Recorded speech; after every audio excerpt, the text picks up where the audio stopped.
Bulldozer দিয়ে ভাঙা হলো বেরোবির বঙ্গবন্ধু মুরাল।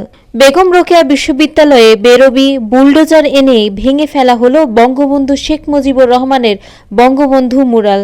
বুধবার ৫ ফেব্রুয়ারি দিবাগত রাত ১২টায় বিশ্ববিদ্যালয়ের প্রশাসনিক ভবনের সামনে অবস্থিত মুরালটি গুঁড়িয়ে দেন শিক্ষার্থীরা।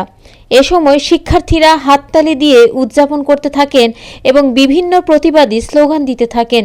শিক্ষার্থীরা বলেন, স্বৈরাচার পালিয়ে গেছে, কিন্তু তার দোসররা এখনো ঘাপটি মেরে দেশেই অবস্থান করছে। তারা সুযোগের অপেক্ষায় আছে। আর এদিকে স্বৈরাচারী শেখ হাসিনা আবারও অনলাইনে এসে তাদের উজ্জীবিত করার চেষ্টা করছে। এর প্রতিবাদে আমরা শিক্ষার্থীরা স্বৈরাচারের মূল উপড়ে ফেলতে বিভিন্ন পদক্ষেপ নিয়েছি। প্রথমত, স্বৈরাচারের চিহ্নস্বরূপ বঙ্গবন্ধু মুরাল গুঁড়িয়ে দেওয়া হয়েছে।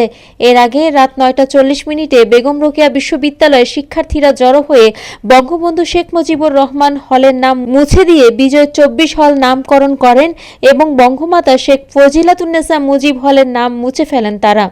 এরপর শেখ হাসিনার ব্যঙ্গচিত্র দাহ করেন।